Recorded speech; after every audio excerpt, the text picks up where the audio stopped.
ലൂക്ക 1:49 ശക്തനായവൻ എനിക്ക് വലിയ കാര്യങ്ങൾ ചെയ്തു തന്നിരിക്കുന്നു. എൻ്റെ പേര് ബബിത, എരമല്ലൂർ സെൻറ്റ് ജൂഡ് ഇടവകയിൽ നിന്ന് വരുന്നു. ഞാൻ കുവൈറ്റിൽ ഒരു നഴ്സായി ജോലി ചെയ്യുകയാണ്. 2019 സെപ്റ്റംബർ 5-നാണ് ഞാൻ ആദ്യമായിട്ട് ഇവിടെ വന്ന് ഉടമ്പടി എടുക്കുന്നത്. മെയിനായിട്ട് എനിക്ക് ഒരു ജോലി ലഭിക്കണം, അതായിരുന്നു എൻ്റെ ആദ്യത്തെ നിയോഗം. 2014 മുതൽ 2019 വരെ കുവൈറ്റ് MOH മിനിസ്ട്രിയിൽ ഞാനൊരു നഴ്സായി വർക്ക് ചെയ്യുകയായിരുന്നു. 2019 കുറച്ച് ശാരീരികമായ അസ്വസ്ഥതകളും കാരണം ഞാൻ നാട്ടിലോട്ട് എൻ്റെ കുഞ്ഞുങ്ങളെയും കൊണ്ട് റിസൈൻ ചെയ്തു പോന്നു. എൻ്റെ ഹസ്ബൻഡ് അവിടെ തന്നെ ജോലി കണ്ടിന്യൂ ചെയ്യുകയായിരുന്നു. നാട്ടിൽ വന്ന് OETയോ IELTSO പഠിച്ച് നല്ലൊരു ജോബ് ലഭിക്കുമെന്ന പ്രതീക്ഷയോടെയാണ് ഞാൻ നാട്ടിലോട്ട് വന്നത്. പക്ഷേ എൻ്റെ കുഞ്ഞുങ്ങൾ ചെറുതായിരുന്നതിനാലും എനിക്ക് പഠിക്കുവാനോ നാട്ടിൽ വേറൊരു ജോലിയിലോട്ട് പ്രവേശിക്കുവാനോ സാധിച്ചിരുന്നില്ല. അങ്ങനെ ദിവസങ്ങളും മാസങ്ങളും പോയി ഏകദേശം ഒരു 6 മാസം ആയപ്പോഴത്തേക്കും ഞാൻ ആകെ ഡിസപ്പോയിൻറ്റഡായി. എൻ്റെ കരിയറിലെ ഗ്യാപ്പിനെ ഓർത്ത് ഞാൻ ഭയപ്പെട്ടു. അങ്ങനെയാണ് കൃപാസനത്തിലെ കുറിച്ച് ഞാൻ ചിന്തിക്കുകയും അതിനു മുമ്പ് ഇവിടുത്തെ പത്രങ്ങൾ കിട്ടിയിട്ടുണ്ടെങ്കിൽ പോലും ഞാൻ അധികം ഒന്നും ശ്രദ്ധിച്ചിട്ടുണ്ടായിരുന്നില്ല. അങ്ങനെ യൂട്യൂബിലൂടെ ഞാൻ ഇവിടുത്തെ സാക്ഷ്യങ്ങൾ കാണുകയും ആരാധനകൾ കേൾക്കുകയും എനിക്കും തോന്നി ഞാനിവിടെ വന്ന് ഉടമ്പടി എടുത്ത് മാതാവിനോട് പ്രാർത്ഥിച്ചാൽ എൻ്റെ കാര്യത്തിൽ എന്തായാലും ഒരു തീരുമാനമുണ്ടാവുമെന്ന്. അങ്ങനെ ഞാൻ 2019 ഇവിടെ വന്ന് ഉടമ്പടി എടുത്തു. പിന്നെ കുറച്ച് കഴിഞ്ഞ് ഉടമ്പടി എടുത്ത് കുറച്ച് ദിവസങ്ങൾ കഴിഞ്ഞപ്പോൾ എന്തെങ്കിലും ഒരു വഴി കാണിച്ചു തരണമേ എന്ന് പറഞ്ഞാണ് ഞാൻ മാതാവിനോട് പ്രാർത്ഥിച്ചുകൊണ്ടിരുന്നത്. അപ്പോൾ എനിക്ക് കുവൈറ്റിലോട്ട് തന്നെ തിരിച്ചു പോകണം, അവിടെ റീജോയിൻ ചെയ്യണമെന്നൊരു പ്രേരണയുണ്ടായി.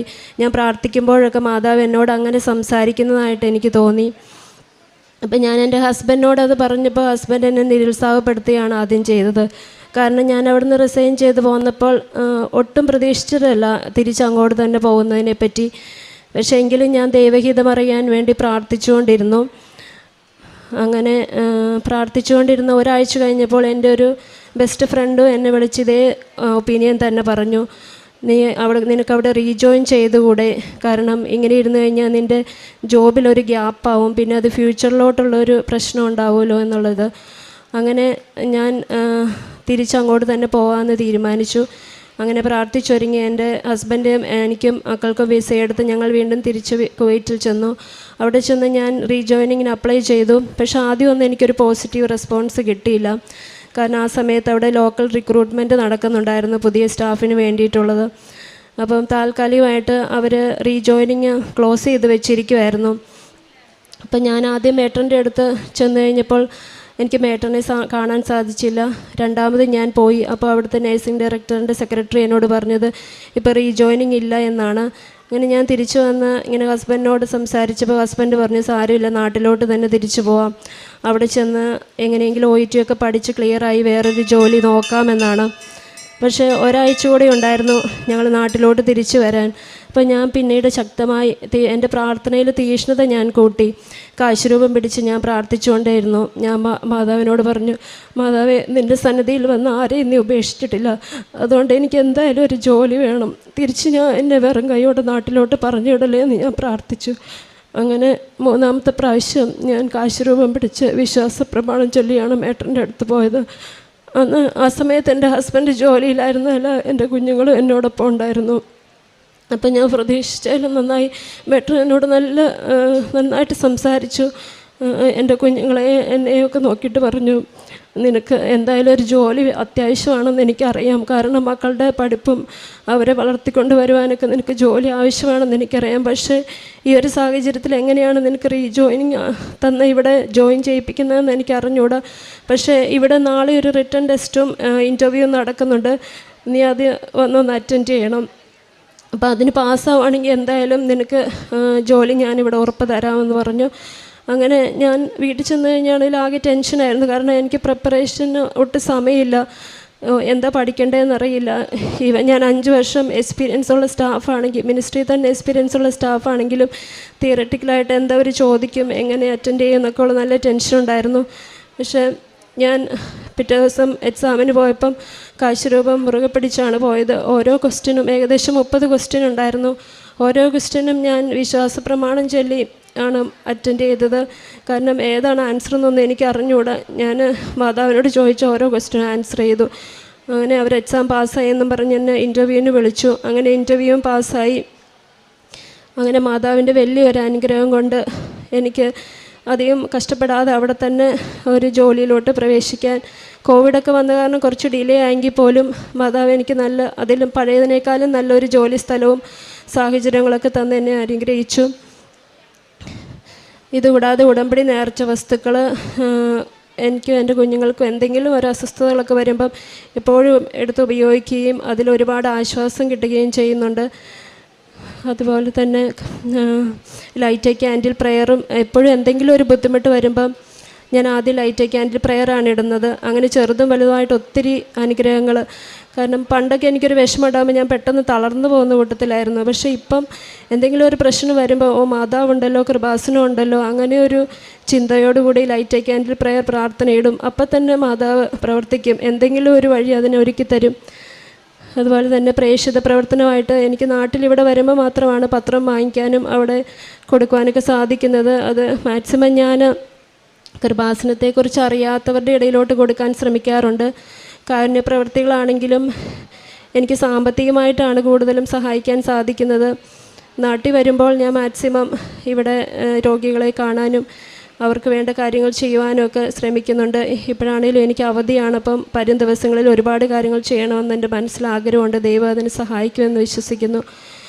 ആത്മീയമായിട്ടും ഒരുപാട് വളരാൻ എനിക്ക് സാധിച്ചു. എൻ്റെ പ്രാർത്ഥനാ ജീവിതം, പ്രാർത്ഥനയിൽ ഒത്തിരി ആഴപ്പെടുവാനും കൊന്ത ചൊല്ലി ഒരുപാട് പ്രാർത്ഥിക്കാൻ. പണ്ടൊക്കെ ഒരൊറ്റ കൊന്ത മാത്രമേ ചൊല്ലുകയുള്ളായിരുന്നു. ഇപ്പോൾ ഒരുപാട് കൊന്തകൾ ചൊല്ലാനുള്ളൊരു കൃപ മാതാവ് തന്നു. അതുപോലെ തന്നെ ഇവിടുത്തെ കൃപാസനത്തിലെ ശുശ്രൂഷകളും ജോസഫ് അച്ഛൻ്റെ ധ്യാനങ്ങളും എല്ലാ ആഴ്ചയും മുടങ്ങാതെ കാണുവാനും അച്ഛൻ്റെ ഉടമ്പടി ധ്യാനത്തിലൂടെ ക്രിസ്തുവിൻ്റെ മിഷണറിയായി പ്രവർത്തിച്ച് നിത്യജീവിതമാണ് നമ്മൾ ലക്ഷ്യമാക്കേണ്ടതെന്നുള്ള ഉറച്ച ബോധ്യം, ലൗകിക ജീവിതത്തേക്കാൾ അതിനാണ് പ്രാധാന്യം കൊടുക്കേണ്ടതെന്നുള്ള ഉറച്ച ബോധ്യമൊക്കെ ലഭിക്കുന്നുണ്ട്. അങ്ങനെ ഓരോ ദിവസവും ദൈവം ഒരുപാട് അനുഗ്രഹങ്ങൾ നൽകി അനുഗ്രഹിക്കുന്നു.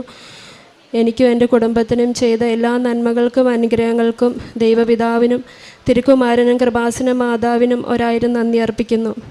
ഉൽപ്പത്തി പുസ്തകം 28:15 തിരുവചനം അരുളി ചെയ്യുന്നു, ഇതാ ഞാൻ നിന്നോടുകൂടിയുണ്ട്, നീ പോകുന്നിടത്തെല്ലാം ഞാൻ നിന്നെ കാത്തുരക്ഷിക്കും, നിന്നെ ഈ നാട്ടിലേക്ക് തിരികെ കൊണ്ടുവരും, നിന്നോട് പറഞ്ഞതൊക്കെ നിറവേറ്റുന്നതുവരെ ഞാൻ നിന്നെ കൈവിടുകയില്ല. ബബിത ബെർട്ടിൽ തൻ്റെ അനുഭവ സാക്ഷ്യത്തിൽ വളരെ വ്യക്തമായിട്ട് തന്നെ പറയുന്നുണ്ട്, തനിക്ക് നഷ്ടപ്പെട്ട ജോബ്, അതായത് താൻ തന്നെ റിസൈൻ ചെയ്തതാണ്. 5 വർഷം മിനിസ്ട്രിയിൽ ജോലി ചെയ്ത എക്സ്പീരിയൻസ് ഉള്ള മകളാണ്. എന്നാൽ തൻ്റെ സാഹചര്യങ്ങൾ മൂലവും അതുപോലെ മറ്റൊരു ജോലി കുറച്ചുകൂടി ബെറ്ററായിട്ടുള്ള ഒരു ജോലി എന്നുള്ള രീതിയിലൊക്കെ റിസൈൻ ചെയ്യുന്നു. റെസിഗ്നേഷന് ശേഷം പിന്നീട് തനിക്ക് വരുന്നത് ഗ്യാപ്പ് മാത്രമാണ്. ആ ഗ്യാപ്പ് ഫില്ലാക്കുവാനായിട്ട് ദൈവത്തിന് മാത്രമേ കഴിയുകയുള്ളൂ എന്ന് മനസ്സിലാക്കിയ മകള് ഉടമ്പടി ജീവിതം തുടങ്ങുന്നതും അത് തുടരുന്നതും പിന്നീട് തനിക്ക് താൻ റിസൈൻ ചെയ്ത അതേ ഇൻസ്റ്റിറ്റ്യൂട്ടിൽ തന്നെ തിരിച്ചെടുക്കുക എന്നുള്ളത് ഒരിക്കലും സാധിക്കില്ലാത്ത കാര്യമാണ്. അവരെങ്ങനെ തിരിച്ചെടുക്കുമോ? ഒരു പോസിബിലിറ്റി ഇല്ലായിരുന്നു ഞാൻ അവിടെ ചെന്നപ്പോൾ.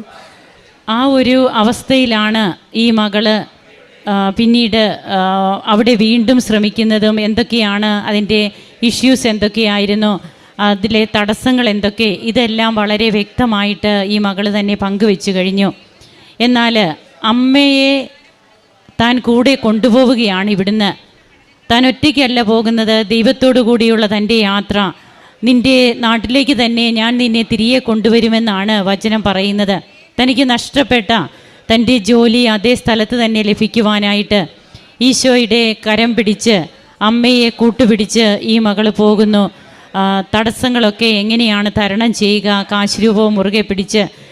ആദ്യമേയൊക്കെ റിജക്ഷൻസൊക്കെ ആയിരുന്നു, ഒരു പോസിറ്റീവ് റിപ്ലൈ ഇല്ല. എന്നാൽ വീണ്ടും താൻ ഒത്തിരിയേറെ പ്രാർത്ഥിച്ചൊരുങ്ങി അമ്മയെയും കൊണ്ട് മെയ്ട്രൻ്റെ അടുത്ത് ചെല്ലുമ്പോൾ എന്താണ് പരിശുദ്ധ അമ്മ അവിടെ ഈ മകളുടെ കൂടെ ഉള്ളപ്പോൾ മെയ്ട്രൺ എങ്ങനെ പെരുമാറി എന്നും അങ്ങനെ അങ്ങനെ തനിക്കൊരു ഇൻ്റർവ്യൂ ലഭിക്കുന്നു. ഇൻ്റർവ്യൂ ഒക്കെ വളരെ ടഫ്. അമ്മ പറഞ്ഞു തന്ന ആൻസറൊക്കെ ഞാൻ എഴുതി. എനിക്കൊന്നും അറിയില്ല, ഞാനൊന്നും പഠിച്ചില്ല, ടെൻഷൻ മാത്രമേ ഈ മകൾക്ക് കൈമുതലായുള്ളൂ. എന്നാൽ അമ്മയാണ് ആ എക്സാം അറ്റൻഡ് ചെയ്യാൻ തനിക്ക് കൃപ നൽകിയതെന്നും അങ്ങനെ ഈശോയുടെ കരുണയിൽ, അമ്മയുടെ മധ്യസ്ഥതയിൽ തനിക്ക് വീണ്ടും നല്ല ഒരു പൊസിഷൻ, നല്ല ഒരു ജോലി തനിക്ക് അവിടെ ലഭിച്ചു. ഇന്ന് ദൈവത്തോടൊത്ത് ജീവിക്കുവാനും നിത്യത വരെയും കർത്താവിൻ്റെ കൂടെ തന്നെ ജീവിക്കണമെന്നുള്ള ഒരേ ഒരു ചിന്തയും ബോധ്യവും ഇത് തന്നെയാണ് ഉടമ്പടി ജീവിതം നമുക്ക് നൽകേണ്ടത്. നമ്മുടെ ഭൗതികമായ കാര്യങ്ങളൊക്കെ അത് നമുക്ക് വേണ്ടത് തന്നെയാണ്. എന്നാൽ ഉടമ്പടി ജീവിതത്തിലൂടെ നമുക്ക് കിട്ടേണ്ടത് നിത്യജീവിതത്തെക്കുറിച്ചുള്ള ഓർമ്മ. ആ ഓർമ്മപ്പെടുത്തൽ അത് നമ്മെ കൂടുതൽ കൃപയുള്ളവരാക്കും. ഇന്ന് പരിശുദ്ധ അമ്മയുടെ ആലയത്തിൽ ഈ മകള് തൻ്റെ സാക്ഷ്യം പറഞ്ഞ് ദൈവത്തെ മറ്റുള്ളവരുടെ മുമ്പിൽ മഹത്വപ്പെടുത്തുമ്പോൾ നമുക്കും കരങ്ങളടിച്ച് ദൈവത്തെ ആരാധിക്കാം. ഈശോയ്ക്കും അമ്മയ്ക്കും നന്ദി പറയാം. അത്യപൂർവ ദൈവാനുഭവങ്ങൾ